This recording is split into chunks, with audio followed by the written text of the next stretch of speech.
Good evening students. पिछली class में हम डिस्कस कर रहे थे उन मॉलिक्यूल्स के लिए जिनमें मल्टीपल कायरल होते हैं और ऐसा कोई जरूरी नहीं है कि वो मॉलिक्यूल्स हमेशा ऑप्टिकली एक्टिव हों, क्योंकि अगर मान लीजिए मॉलिक्यूल में एक से ज्यादा कायरल प्रेजेंट है और उनमें कोई पीओएस या सीओएस प्रेजेंट है तो वो मॉलिक्यूल्स ऑप्टिकली इनएक्टिव होते हैं और ऐसे कंपाउंड्स को हम क्या बोलते हैं?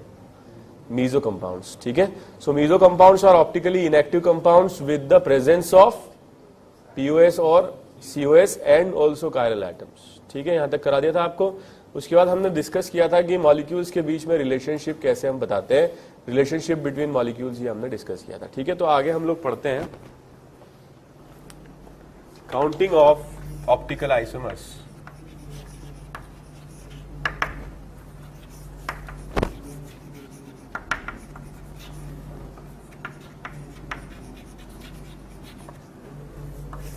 काउंटिंग ऑफ ऑप्टिकल आइसोमर्स हम दो पार्ट में क्लासिफाई करते हैं। फर्स्ट पार्ट उन मॉलिक्यूल्स के लिए जो क्या है, अनसिमेट्रिकल। जैसे ये मॉलिक्यूल है, इसमें दो कायरल सेंटर्स हैं, एक ये है और एक ये है, और ये मॉलिक्यूल अनसिमेट्रिकल है। यहां से हम कट करेंगे तो दोनों पार्ट सेम नहीं होंगे, अनसिमेट्रिकल।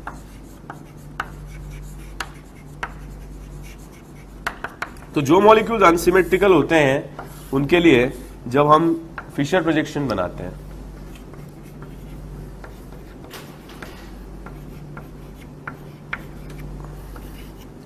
तो ये अगर फिशर प्रोजेक्शन होगा ये ऑप्टिकली एक्टिव होगा, क्योंकि यहां से अगर हम कट करेंगे इसे तो भी कोई पीओएस नहीं होगा। इसका जब हम मिरर इमेज बनाएंगे, हमने डिस्कस किया था पिछली क्लास में, अगर हम मिरर इमेज बनाएंगे तो कुछ इस तरीके का आएगा। ये मिरर इमेज और ये मॉलिक्यूल्स एक दूसरे के लिए क्या होंगे? क्या होंगे? ये दोनों मॉलिक्यूल्स एक दूसरे के लिए क्या होंगे? एक पड़ेगी लप पड़ेगी। अभी मिरर इमेज है ना, ये ऑप्टिकली एक्टिव मिरर इमेज क्या होंगे? क्या होंगे? ए और B. So sad, so sad. Enantiomers. ठीक है, so enantiomers are what? Mirror images of each other. ठीक है, non super impossible mirror images of each other. अगर हम इसमें दूसरे कॉन्फ़िगरेशंस बनाते हैं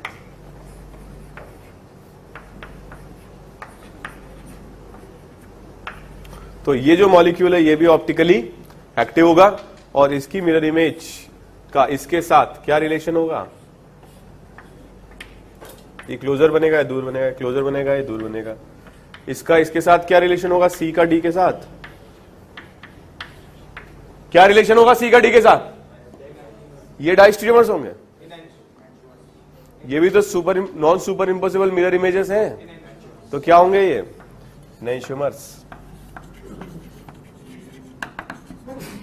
ए का रिलेशन सी का रिलेशन डी के साथ और ए का रिलेशन बी के साथ एनेंशियोमर होगा, लेकिन सी का रिलेशन या ए का रिलेशन सी के साथ क्या होगा? डायस्टेरियोमर्स। ठीक है, तो ए का रिलेशन सी के साथ, because they are not mirror images, और इनको हम क्या बोलेंगे? डायस्टेरियोमर्स। ठीक है, कोई डाउट? जब हम काउंट करते हैं टोटल आइसोमर्स, तो टोटल ऑप्टिकल आइसोमर्स कितने होंगे इसमें?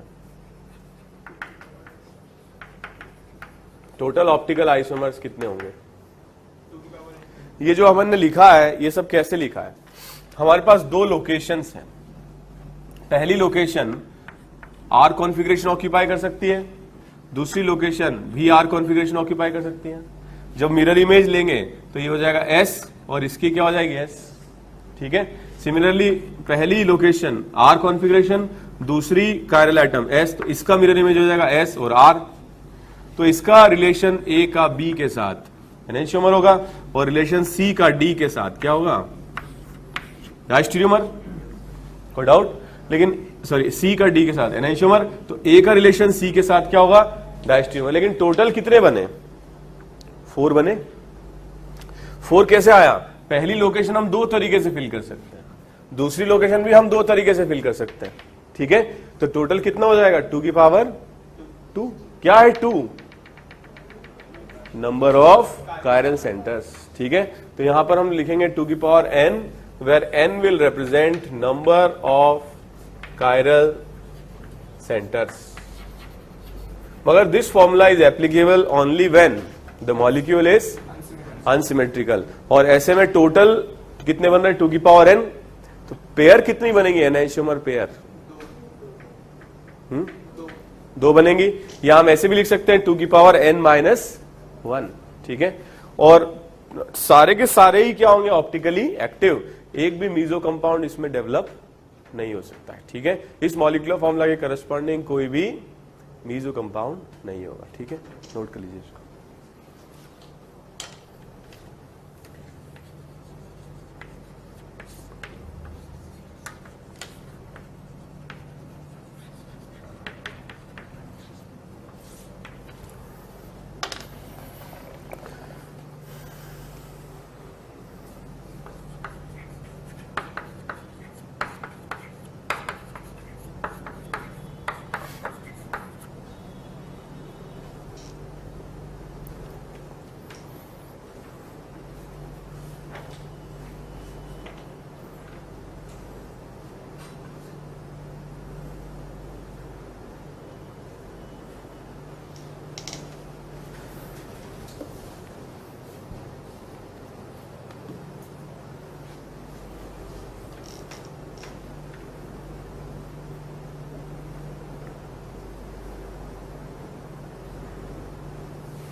ओके,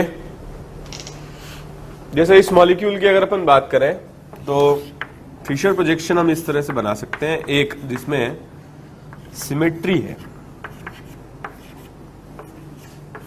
कौन सी सिमेट्री है इसमें? Plane of symmetry. तो इस तरह के मॉलिक्यूल सिमेट्रिकल होते हैं, ठीक है। अगर यहां से कट करोगे तो ये दोनों पार्ट्स आपको आइडेंटिकल दिखेंगे, ठीक है। जब आप इसकी मिरर इमेज बनाएंगे तो मिरर इमेज में ये फॉर्म होगा। तो ये जो ए स्ट्रक्चर है और ये जो बी स्ट्रक्चर है, ये एक दूसरे की क्या है, मिरर इमेजेस है। क्लियर? जब हम इसको रोटेट करें किससे, 180 डिग्री से, सो 180 से रोटेट करेंगे, बॉटम CH3 टॉप पर आ जाएगा, टॉप CH3 बॉटम पर आ जाएगा, और दोनों क्लोरीन एटम्स राइट में आ जाएंगे, ठीक है। तो ये जो स्ट्रक्चर ए है और ये जो स्ट्रक्चर सी है, ये क्या है, आइडेंटिकल। और बी से ही सी बना है, मतलब बी और सी आइडेंटिकल है, तो ए और सी भी क्या होंगे, सॉरी ए और बी भी क्या होंगे, क्या यार इतना सन्नाटा क्यों, क्या सोचते नहीं हो, क्या करते हो, यहाँ पे सोने आते हो क्या यहाँ पे क्लास के अंदर? जब ए और सी आइडेंटिकल है और बी और सी आइडेंटिकल है तो ए और बी क्या होंगे, I like you, you like your sister. So मतलब वैसा नहीं है, ऐसा मतलब ये क्या है, सेम है। Is this clear? तो ए और बी क्या होंगे, आइडेंटिकल। और एक मीजो कंपाउंड की मिरर इमेज हमेशा क्या होगी, आइडेंटिकल। ना ए और बी डिफरेंट नहीं होंगे। लेकिन अगर हम इस तरीके से फिशर प्रोजेक्शन बनाते हैं, अब बताओ इसमें कोई सिमेट्री एलिमेंट है क्या? COS है COS है या नहीं? इसका जब आप न्यूमैन बनाओगे तो एक्लिप्स बनेगा, एक्लिप्स में COS होगा क्या? होगा या नहीं? नहीं होगा। तो इसमें कोई COS नहीं। हमेशा ध्यान रखो, फिशर में कभी COS चेक मत करना, क्योंकि वो एक्लिप्स प्रोजेक्शन को रिप्रेजेंट करते हैं। ठीक है, जब हम इसका मिरर इमेज बनाएंगे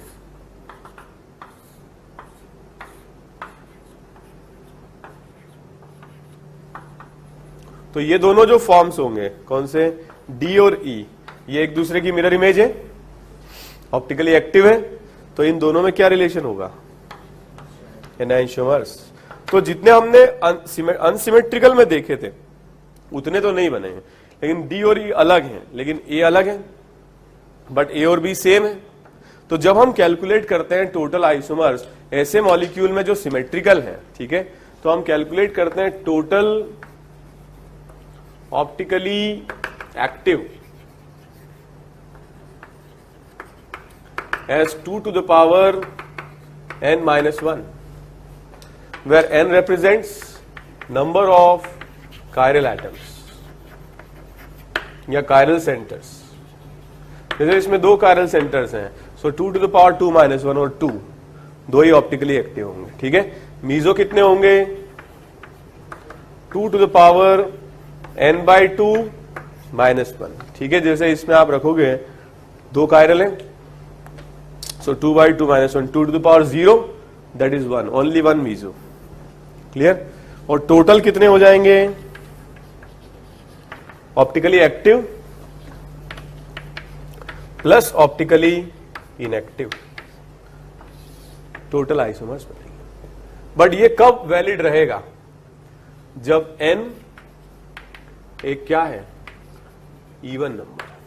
ठीक है, नोट करो।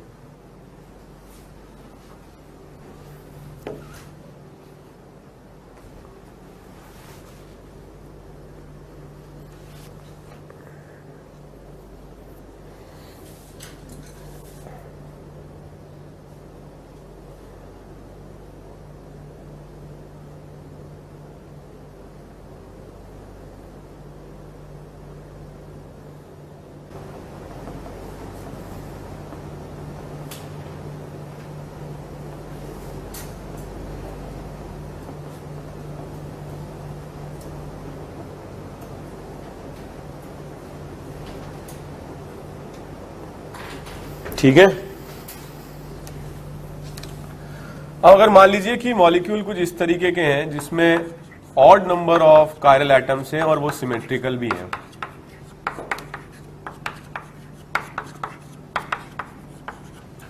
जैसे इसमें अगर आप देखोगे तो ये कायरल है, ये भी कायरल है, और ये सेंटर वाला जो है इसको भी हम कायरल ही काउंट करेंगे, क्योंकि इन दोनों का कॉन्फ़िगरेशन तो अलग हो सकता है।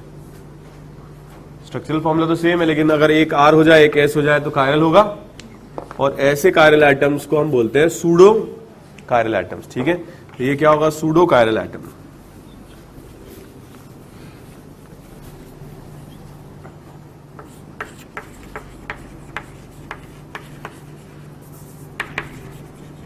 Pseudo chiral. ठीक है, तो जब हम कैलकुलेट करते हैं, जब n की वैल्यू क्या है? एक ऑड नंबर है, तब हम टोटल कैलकुलेट करते हैं। Total optical isomers are calculated as 2 to the power n-1।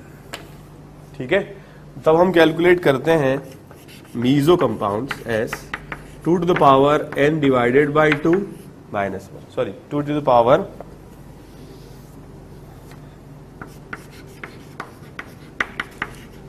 n-1 upon 2।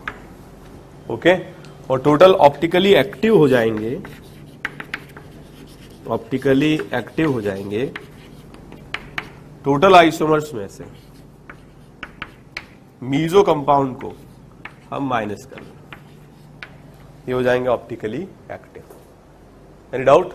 तो इस तरीके से हम कैलकुलेट करते हैं ऑप्टिकल आइसोमर्स, मीजो और ऑप्टिकली एक्टिव। जैसे इस क्वेश्चन में जो n की वैल्यू है वो 3 है, n की वैल्यू क्या है? 3 है। ठीक है, तो इसमें टोटल कितने हो जाएंगे? 2 to the power 3 -1, 4। मीजो कितने हो जाएंगे? 2 to the power 3 minus 1 upon 2 कितने हो जाएंगे 2, और एक्टिव कितने हो जाएंगे 4 माइनस 2। तो एनेंशियोमर पेयर कितनी होंगी, एनेंशियोमर पेयर कितनी होगी 2 divide by 2, active divide by 2, एक ही पेयर होगी। कोई डाउट? तो इस तरीके से हम कैलकुलेट कर सकते हैं। सबसे पहले आप चेक कर लीजिए सिमेट्रिकल और अनसिमेट्रिकल, फिर आप चेक कर लीजिए अगर अनसिमेट्रिकल है तो कोई दिक्कत ही नहीं है, 2 की पावर n से आ जाएगा, और सिमेट्रिकल है तो आप चेक कर लीजिए ऑड है या इवन है, और अकॉर्डिंगली आप कैलकुलेट कर लीजिए। ठीक है, नोट कर लें।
ओके,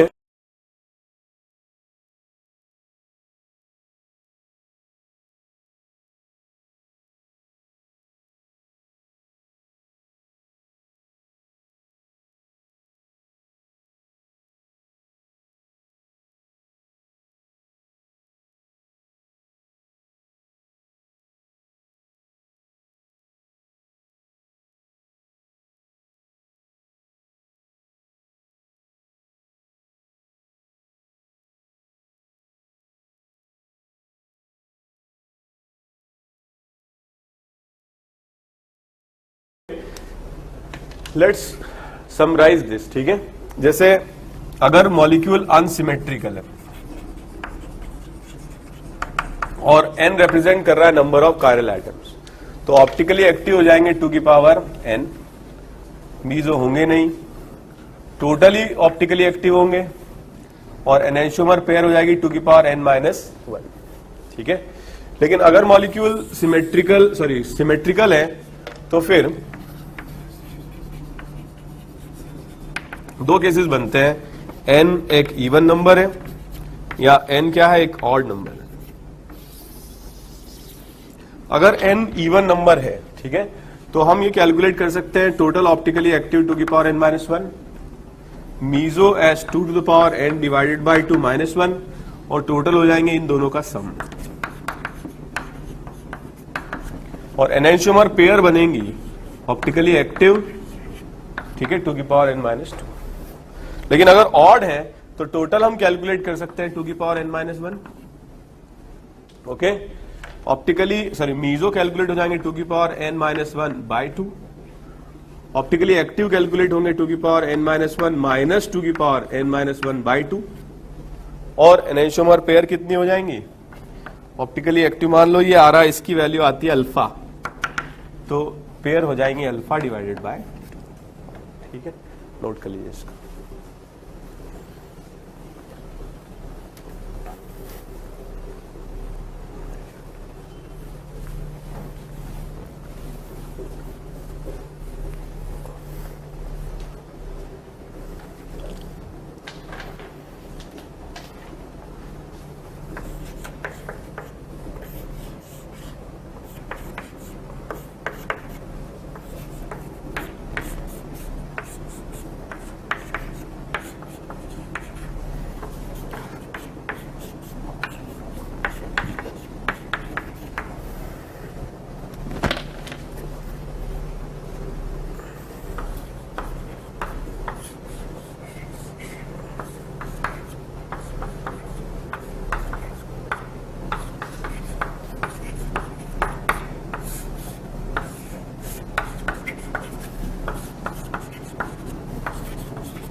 ओके, इन मॉलिक्यूल्स में आपको, इन सारे मॉलिक्यूल्स में आपको ऑप्टिकली एक्टिव अगर मीजो है तो वो एनैंटियोमर पेयर और टोटल आइसोमर बताने करें।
कर लिए? कर लिए? फर्स्ट क्वेश्चन हो गया। इसमें दो कायरल सेंटर है, अनसिमेट्रिकल है, एक्टिव कितने हो जाएंगे? 2 to the power 2, मीजो 0 और पेयर 2। ओके, टोटल उतने ही होंगे जितने एक्टिव होंगे। नेक्स्ट क्वेश्चन, इसमें भी दो कायरल हैं, ठीक है, एक्टिव मीजो पेयर, ठीक है, इसमें भी दो कायरल हैं, सिमेट्रिकल है। ओके, तो active 2 to the power 2 minus 1, meso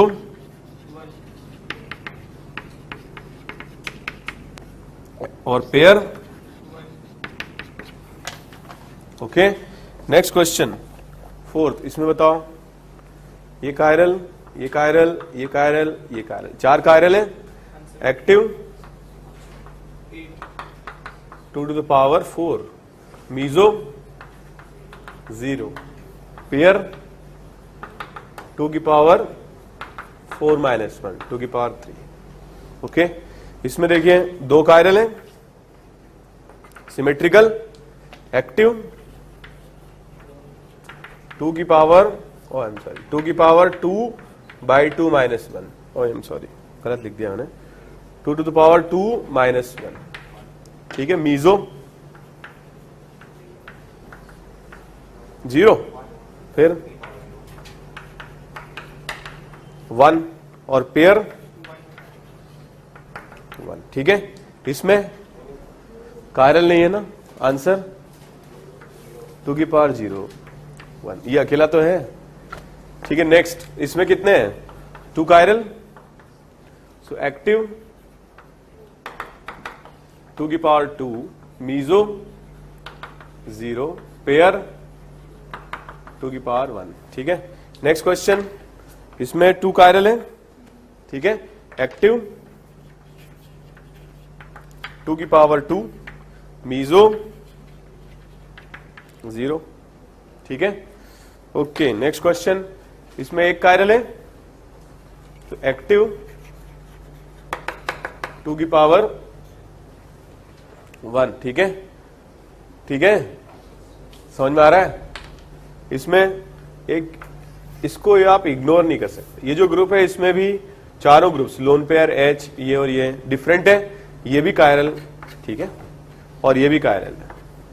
तो ऐसे में 2 कायरल अनसिमेट्रिकल है, टोटल एक्टिव कितने हो जाएंगे, 2 की पावर 2, मीजो 0, और यही टोटल होंगे, ठीक है। पेयर आप निकाल सकते हो।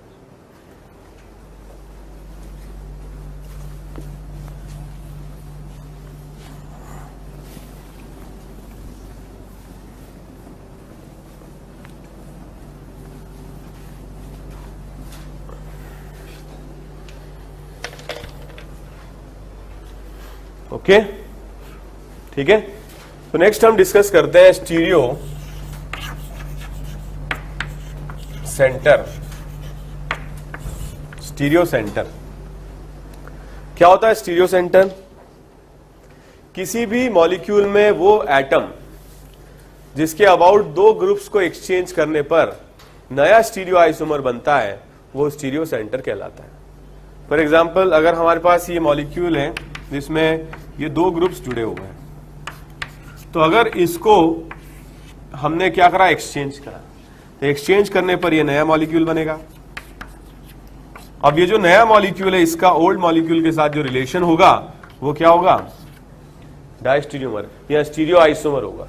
इसलिए ये एटम क्या है, स्टीरियो सेंटर है, SC है। सिमिलरली यहां अगर आप देखोगे, इसको भी अगर आप एक्सचेंज करोगे तो भी नया स्टीरियो आइसोमर बनेगा, तो ये भी एक स्टीरियो सेंटर है। समझ में आया? तो एक अल्कीन में जो GI शो करता है, ये दोनों एटम्स स्टीरियो सेंटर की तरह बिहेव करते हैं। कोई डाउट? अब जैसे मान लो कोई और मॉलिक्यूल होता है जिसमें एक से ज्यादा डबल बॉन्ड्स होते हैं जो ज्योमेट्रिकल आइसोमेरिज्म शो कर रहे होते हैं, तब क्या करते हैं? ये मॉलिक्यूल है, इसमें बताओ कितने स्टीरियो सेंटर होंगे? ये होगा क्या? ये डिफरेंट है, ये होगा, ये भी होगा, होगा या नहीं? ये भी तो डिफरेंट है, ये होगा, ये दोनों डिफरेंट है, ये होगा। तो ये सारे ही क्या होंगे, स्टीरियो सेंटर। एक अल्कीन जो GI शो करता है उसमें दोनों ही एटम्स क्या कहलाते हैं, स्टीरियो सेंटर्स कहलाते हैं। इसमें बता सकते हो कितने स्टीरियो सेंटर होंगे? बता सकते हैं? जैसे अगर अपन यहां देखें तो ये दोनों डिफरेंट है, ये दोनों भी डिफरेंट है, तो ये दोनों क्या है, स्टीरियो सेंटर है। ये दोनों डिफरेंट है और ये दोनों सेम है, तो क्या इसको स्टीरियो सेंटर माने या नहीं माने?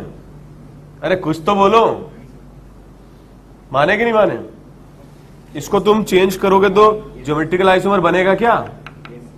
बनेगा, इस साइड से बन जाएगा। अरे घोंचू, इसको तू एक्सचेंज कर देगा तो बनेगा क्या जीआई? तो फिर क्या है? स्टीरियो सेंटर है क्या वो? तो स्टीरियो सेंटर मतलब अगर अल्कीन में जीआई शो हो रहा है तो दोनों स्टीरियो सेंटर है, और नहीं हो रहा तो एक भी नहीं है। समझ में आया? जैसे ये डबल बॉन्ड जीआई शो कर रहा है तो ये दोनों स्टीरियो सेंटर है, लेकिन ये अल्कीन जीआई शो नहीं कर रहा है, एक भी स्टीरियो सेंटर नहीं है। ठीक है, नोट कर लीजिए।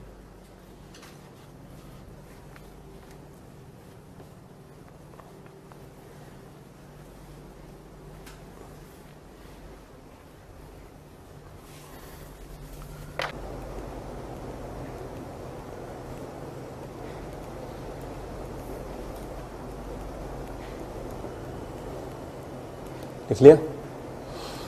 अच्छा, क्या कायरल सेंटर स्टीरियो सेंटर होगा? क्या कायरल सेंटर स्टीरियो सेंटर होगा? कायरल सेंटर जानते हो ना आप क्या होते हैं? चारों ग्रुप्स डिफरेंट हो। अब बताओ इन दोनों में अगर अपन इसमें कॉन्फ़िगरेशन निकालते हैं, फर्स्ट, सेकंड, थर्ड और fourth, clockwise rotation, horizontal clock S. अब इनमें से किसी को आप एक्सचेंज कर दीजिए, किसी को भी एक्सचेंज कर दीजिए। बताओ किसको करें? किसको? सीएल और एच को। तो अगर इनको एक्सचेंज करोगे तो ये क्या बन जाएंगे? सेम मॉलिक्यूल रहेंगे क्या? क्लॉक क्या आएगा? हॉरिजॉन्टल क्लॉक एस, और इसमें एक मिनट रुको,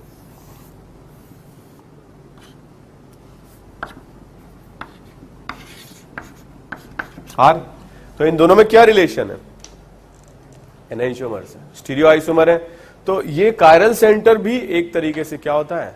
स्टीरियो सेंटर होता है, क्योंकि इसमें भी चारों ग्रुप्स में से दो ग्रुप को अगर एक्सचेंज करें तो नया स्टीरियो आइसोमर फॉर्म होता है। ठीक है, सो every chiral center is a stereo centre. ठीक है, नोट कर लीजिए, every chiral center is a stereo centre.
Okay, इसमें बताओ कितने स्टीरियो सेंटर्स होंगे?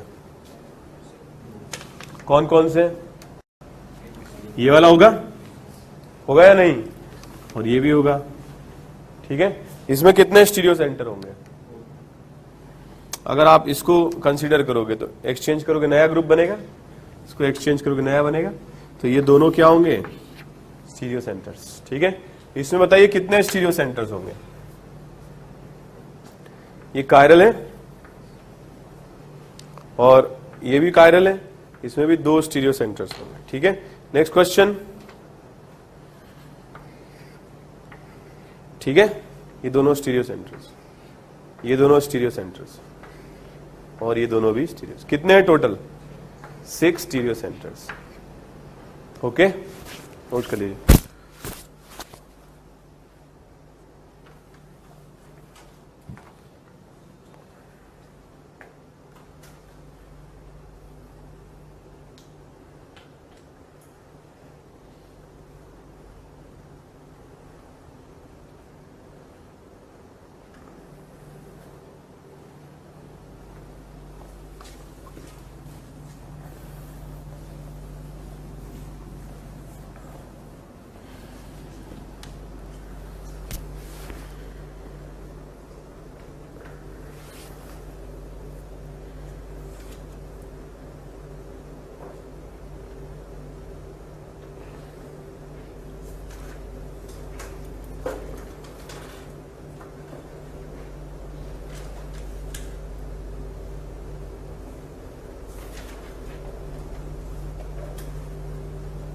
ठीक है, कोई डाउट?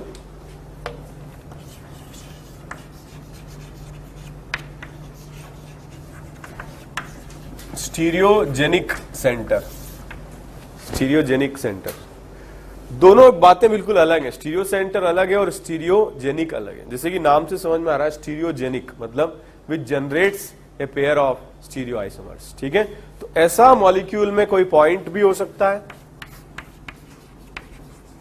कोई एरिया भी हो सकता है, कोई लोकेशन भी हो सकती है, ठीक है, जिसके अबाउट एक पेयर ऑफ स्टीरियो आइसोमर बने, उसको हम बोलते हैं स्टीरियोजेनिक सेंटर। ठीक है, आप नोट करो, stereogenic centre is a point, stereogenic centre is a point or a location, is a point or a location or an area, is a point or an area or a location present in the molecule, present in the molecule, present in the molecule, ठीक है, which can generate a pair of stereoisomers, which can generate a pair of stereoisomers.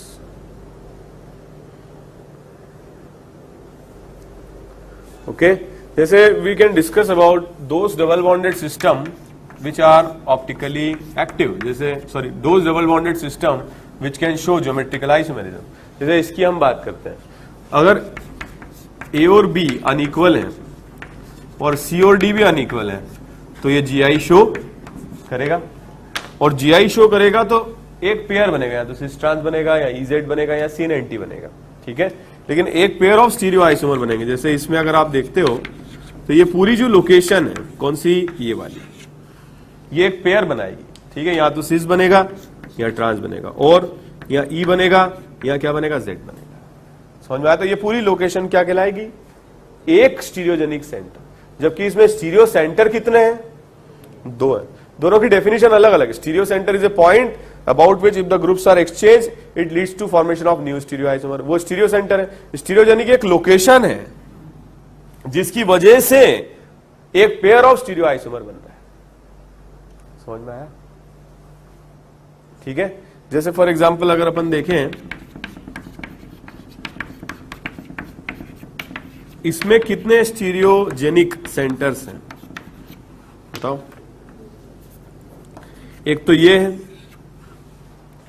इस पे cis trans बन सकता है, और एक ये भी है, इस पे भी सिस ट्रांस बन सकता है। तो कितने स्टीरियोजेनिक सेंटर्स हैं? 2 SGC। इसमें कितने स्टीरियोजेनिक सेंटर्स? 1 SGC। ओके, जैसे अगर आप देखो,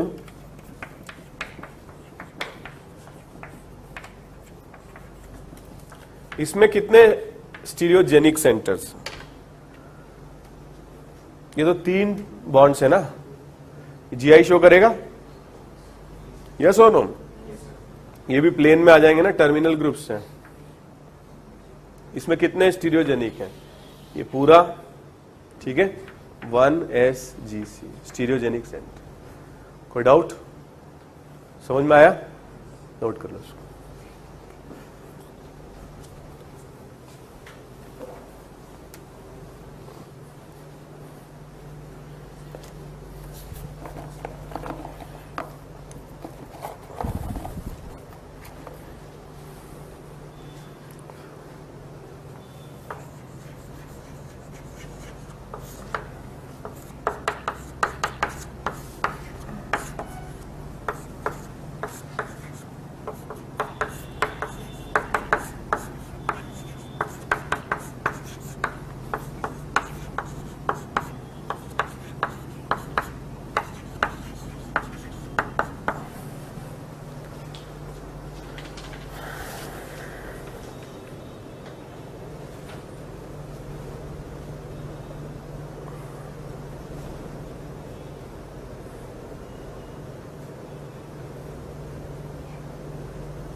ओके, डन।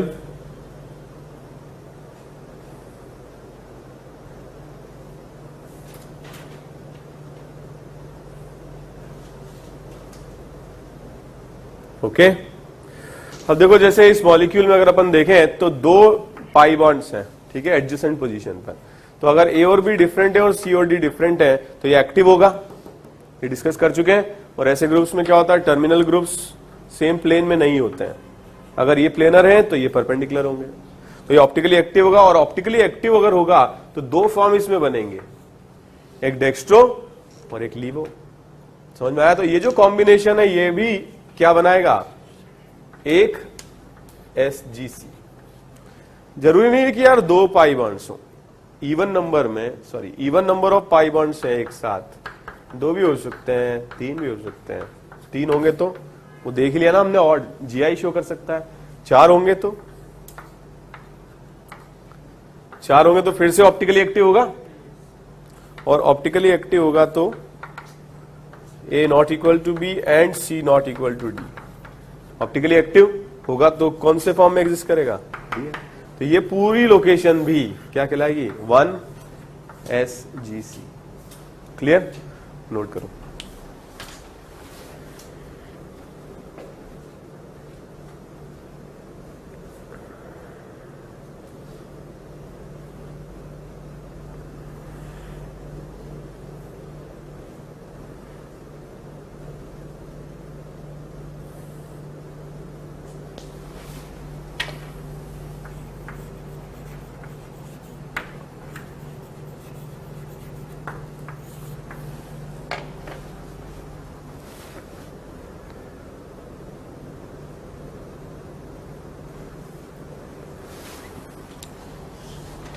ओके। अब जैसे अगर मान लीजिए कि कोई मॉलिक्यूल है, इसमें कायरल सेंटर है आपके पास, ये मॉलिक्यूल है, ये चारों ग्रुप्स डिफरेंट है, ये कायरल है और कायरल है, तो ये भी 2 फॉर्म में एग्जिस्ट कर सकता है। तो इस पॉइंट की वजह से R और S 2 बन सकते हैं। तो ये कायरल सेंटर तो है ही है, स्टीरियो सेंटर भी है क्योंकि एक्सचेंज करोगे तो नया बनेगा, और SGC भी है क्योंकि इस पॉइंट की वजह से या इस कार्बन की वजह से 2 आइसोमर बन सकते हैं R और S। So every chiral center is a stereocenter and also a stereogenic center. Note करो, every chiral center is a stereocenter, every chiral center is a stereocenter and also a stereogenic center and also a stereogenic center.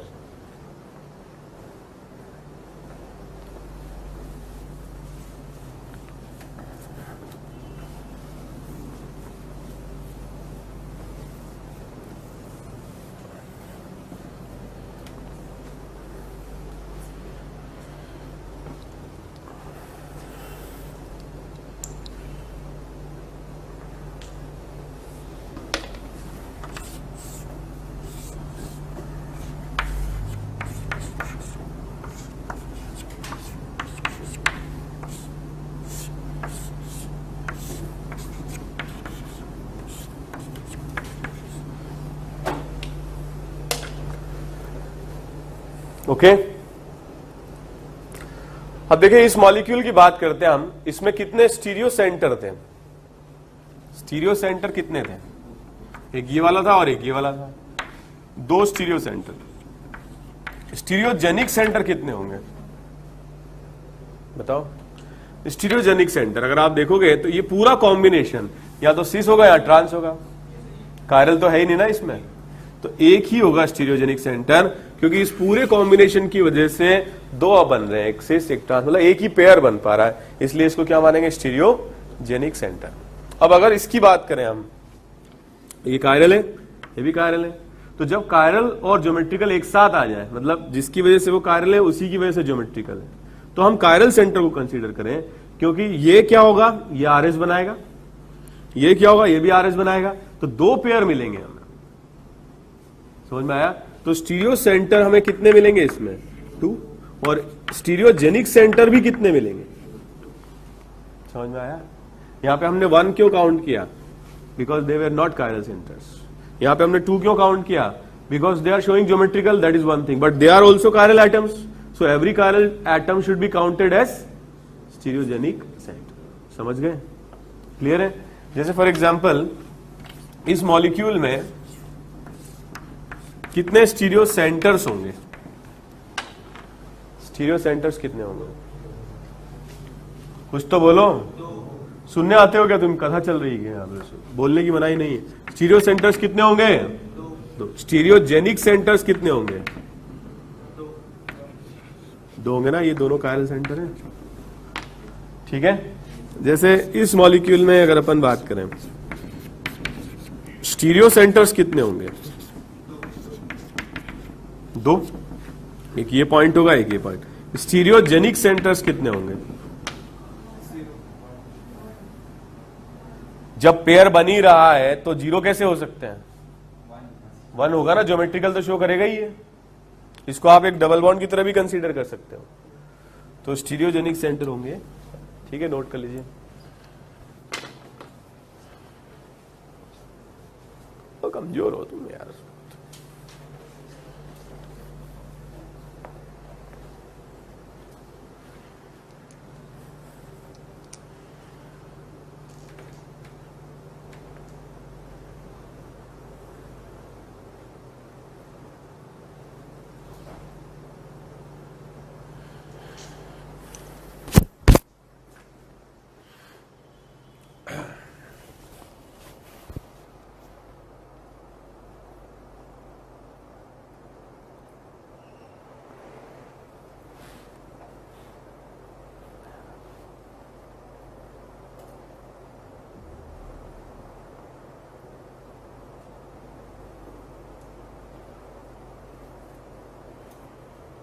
समझ में आया कि सिर्फ copy कर रहे हो? समझ में नहीं आया ना? आ गया? ऐसे मैं पूछता हूं बच्चों से, समझ में आया? बोल देते हैं पर अच्छा लगा। तो अच्छा लगा या समझ में आया? दोनों ही नहीं। आगे बढ़े। आजकल इस तरह के क्वेश्चन चलन में है। जैसे हमने जब भी कैलकुलेशन करी तो ज्योमेट्रिकल आइसोमर निकाले।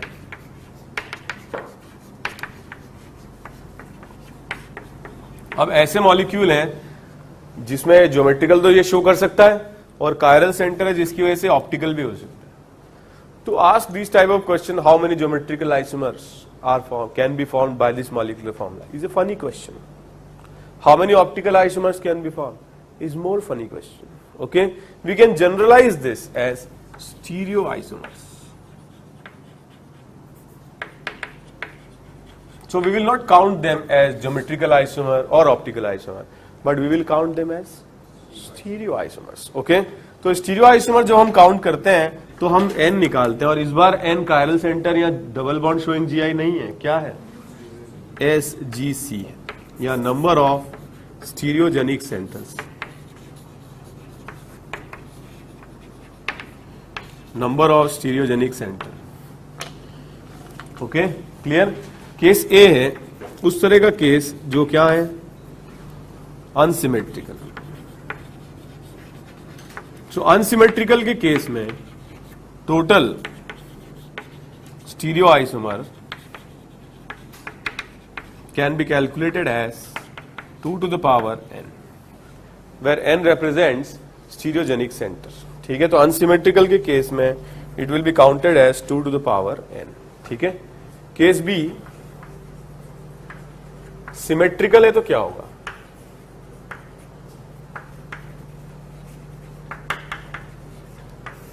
सिमेट्रिकल के केस में क्या होगा बताओ?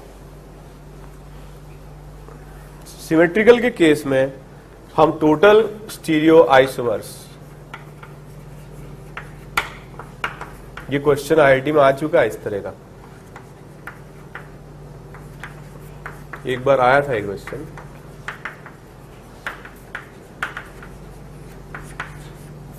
इसमें देखिए ये कायरल सेंटर है, ये भी कायरल सेंटर है और ये डबल बॉन्ड है जो जीआई शो कर रहा है, लेकिन है सिमेट्रिकल. ये है या नहीं?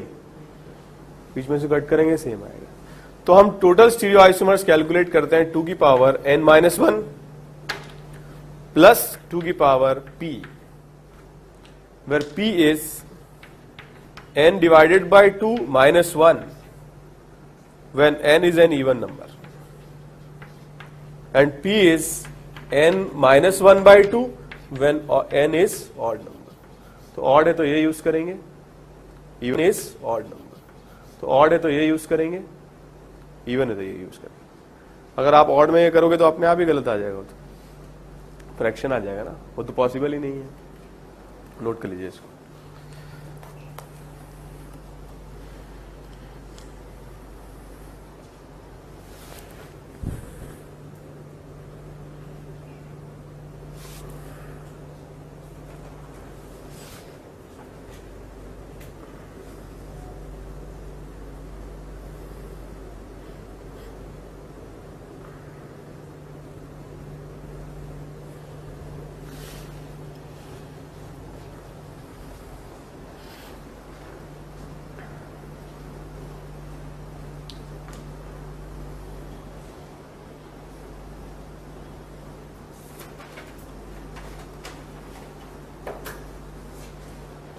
ठीक है, इसमें बताओ टोटल स्टीरियो आइसोमर कितने होंगे?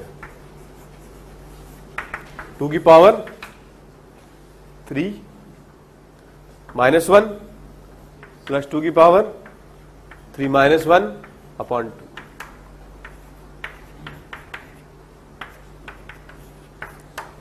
ठीक है, नोट कर लें.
इन सारे मॉलिक्यूल्स में total number of stereo isomers calculate करके बताएं. करो.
ठीक है,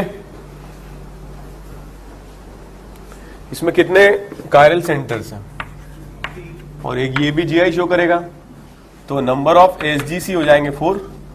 आंसर 2 की पावर 4. ठीक है, नेक्स्ट ये जीआई शो करेगा, ये जीआई शो करेगा. कायरल, ये कायरल है, सो एन की वैल्यू हो गई 4. सो आंसर आएगा